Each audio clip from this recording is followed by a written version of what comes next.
Lo primero, son justamente complejos porque tienen en la base un problema doble. Tienes el tema de los abusos y además de los abusos después tienes el conflicto que se generó cuando salió la persona a denunciar el abuso y se produce este tema de que siente que no lo pescan y que al revés que se encubre el tema. Entonces son personas que se sienten dañadas doblemente. Se sienten dañadas por el abuso mismo y se sienten dañadas por el hecho que después cuando se denuncia el interior de la iglesia y las autoridades de la iglesia, más que la iglesia, no toman las conductas apropiadas para investigarlo. Eh, Esto llevó a muchas víctimas además como sucede con las víctimas que fueron originalmente dañadas por Caradima y después cuyos abusos fueron encubiertos por Errázuriz y por Cardenal Esati, sostener que aquí el problema final, el problema más importante en esta situación compleja de abuso y encubrimiento, está dado por el encubrimiento. Una pregunta que ellos siempre se hicieron es cómo puede ser que sacerdotes como Caradima o Christian Precht pudieran abusar impunemente durante tanto tiempo. Muchos años, no es una situación de un abuso. Cada persona que abusaron, la abusaron de forma persistente durante mucho tiempo. Y muchas veces se las denunció. Entonces lo que entienden ellos es que lo que pasó acá es que tenían la sensación de que podían hacer toda esta tropelía sin que les pasara nada, de impunidad. Y que el verdadero responsable al final de todas estas cosas son los obispos que debieron haber evitado estas cosas y no solo no las evitan y cuando se les denuncian las esconden. Y por eso se produce este conflicto en general hoy día en dos fases, de investigar a los abusadores, pero además no quedarte solo en la investigación de si esta persona abusó o no abusó del otro, es qué pasó con las autoridades de la iglesia que estaban en posición de garante, lo que se llama, estaban obligados a cuidar a su feligresia, que es una institución moral como la iglesia, que trata de obligarnos o de empujarnos a todos a una reflexión ética. Toda la iglesia justamente cumple un rol que se complementa con el Estado. El Estado solo nos puede obligar a cumplir con las leyes. Pero la iglesia me dice a mí, señor Hermosilla, usted, antes de ver lo legal, incluso tenga que ver tiene que ver qué es lo correcto. Y te mete un problema ético. ¿Es correcto que usted haga tal cosa y no ayude a una persona que necesita su ayuda al lado? ¿Es correcto que usted no le dedique tiempo suficiente a sus hijos? Meten los temas éticos. Y lo más tal vez paradojal de toda esta situación que se ha vivido, y de esta crisis en que está en Chile y en muchos otros países la Iglesia Católica, es que esta misma institución religiosa que nos ayuda a todos a tener esta reflexión ética sobre lo correcto, haga estas cosas. Y además tiene una complejidad adicional, que es que estos procesos dentro de la iglesia por encubrimiento y por abuso están insertos en un cambio social muy importante en Chile. Con cuidado, son casos que son, en mi opinión, casos de derechos humanos, no son casos comunes y corrientes. Incluso un conflicto en una pareja, hay alguien casado, un tema de infidelidad, hay una demanda de divorcio, por ejemplo, son temas de impacto distinto al que tiene este caso. Aquí se remueven las conciencias de las personas abusadas, todos fueran que eran creyentes, muchas de ellas querían ser sacerdotes, entonces se les producen crisis enormes y esto produce un tremendo impacto en la comunidad además. Y eso mismo es lo que ha generado que aparezcan otras víctimas. Entonces, yo creo que son casos muy delicados desde el punto de vista de las emociones que movilizan. Estos son casos que generan mucha ansiedad, mucha angustia, no solo en las víctimas, en las personas, en toda la comunidad. Eso es lo que genera tanta preocupación y tanta tensión de los medios sobre el tema. ¿Por qué digo que son violaciones de los derechos humanos? Porque no solo la Iglesia tiene un tremendo poder, la Iglesia es un Estado. De hecho, hay un señor aquí que es el nuncio, el embajador del Vaticano en Chile, Ivo Scapolo, que ni siquiera lo puedo citar a declarar porque tiene inmunidad diplomática. Hay gran parte de los papeles que están hoy día los esconden y los mandan a Roma y no puedo ir a meterme a Roma porque Roma es un Estado. Es un Estado separado, de hecho parte de observadores de las Naciones Unidas, es un Estado común y corriente. Entonces, cuando un Estado vulnera los derechos de personas, eso se llama violación de los derechos humanos. Los juicios eclesiásticos no están reconocidos per se por la Iglesia chilena. La Iglesia Católica tiene una normativa interna a propósito del Código de Derecho Canónico y estos juicios eclesiásticos son como para efectos del Estado chileno y de la sociedad chilena son normativas internas, pero que no son leyes, son normativas propias de la Iglesia, no. Son leyes en el Vaticano, pero no son leyes acá.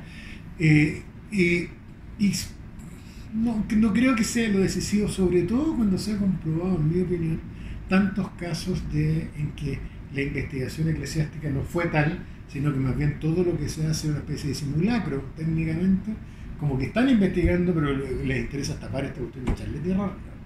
Entonces, no, en mi opinión, no tienen gran influencia, sin perjuicio de que son antecedentes que deben ser tomados en consideración por los fiscales cuando están investigando.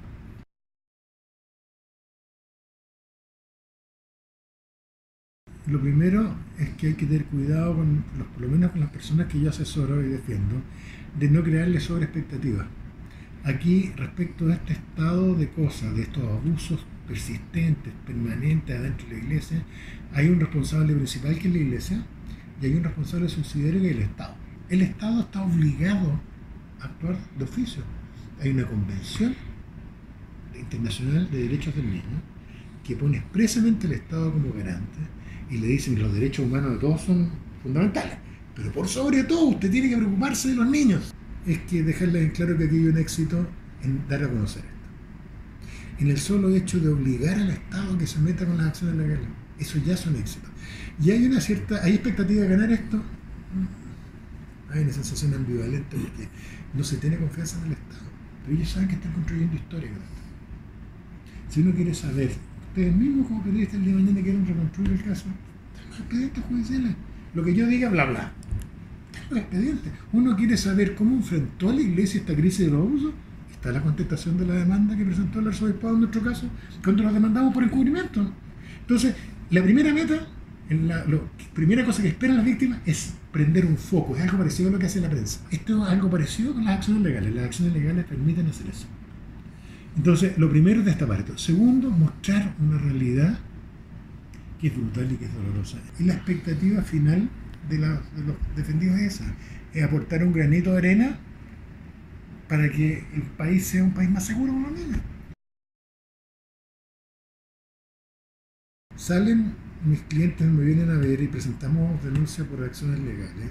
Hubo un fiscal que intervino, que fue el fiscal Armendari, muy bien al comienzo, pero finalmente nos enteramos que a medio camino nos empiezan a trabar la investigación en la fiscalía y después nos enteramos por la prensa, porque es lo importante el rol de la prensa en estas cosas, nos enteramos por la prensa que un hombre extraordinariamente rico y poderoso, Eliodoro Mate, parte de la oligarquía chilena, así como caricatura de la oligarquía chilena, Eliodoro Mate había ido a hablar, porque era amigo de Caradema, partió a hablar con el fiscal nacional a la escondida de todo, por detrás, y le pidió que cerrara la investigación de Caradema.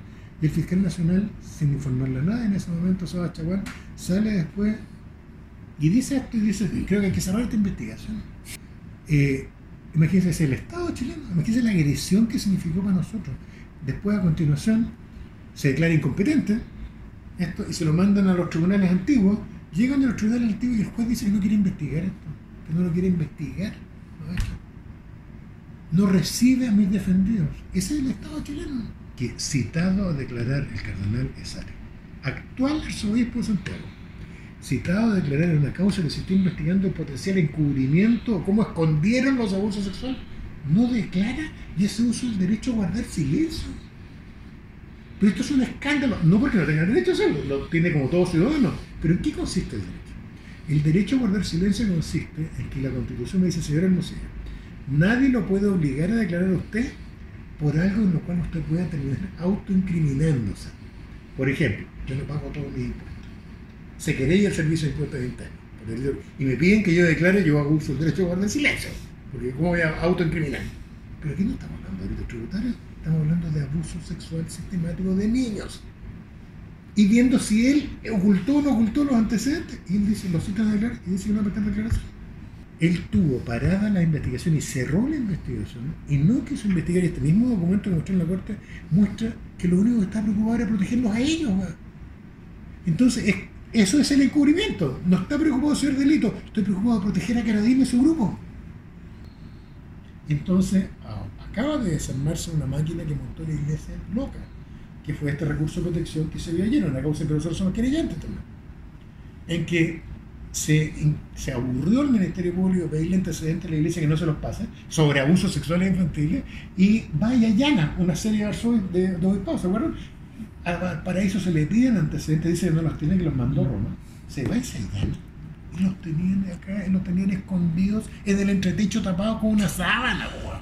Eso es como de narcotraficantes, weón. Bueno, y van, y no contentos con eso, los pillan, de ahí sale, de ese tipo de allanamiento sale la carta que yo mostré del carnet de las razones y de incautación de correo electrónico, y presentan un recurso de protección raro al paraíso después de todo esto.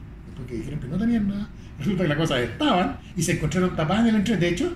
Ellos dicen que esto infringió sus derechos y piden paralizar la investigación, y con un recurso de protección paralizan la investigación durante 20 días.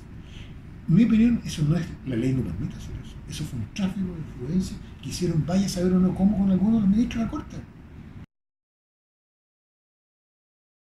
Así como la prensa uno la critica tantas veces nuestras cosas aquí en la formación de la opinión pública, el rol de la tercera originalmente con un primer reportaje, y el más importante de todo, con un reportaje y después de informe especial de TVN, cambiaron la cultura. O sea, aquí la prensa aquí ha jugado un rol determinante. Mis clientes no eran nada.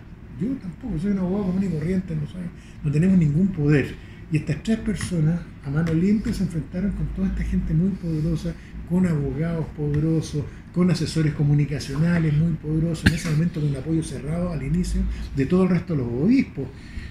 Una cosa que ha sido muy importante, que es el rol de la prensa, ha permitido, aprendido, iluminado bien la situación, que es la defensa, la publicidad y la transparencia defiende al débil.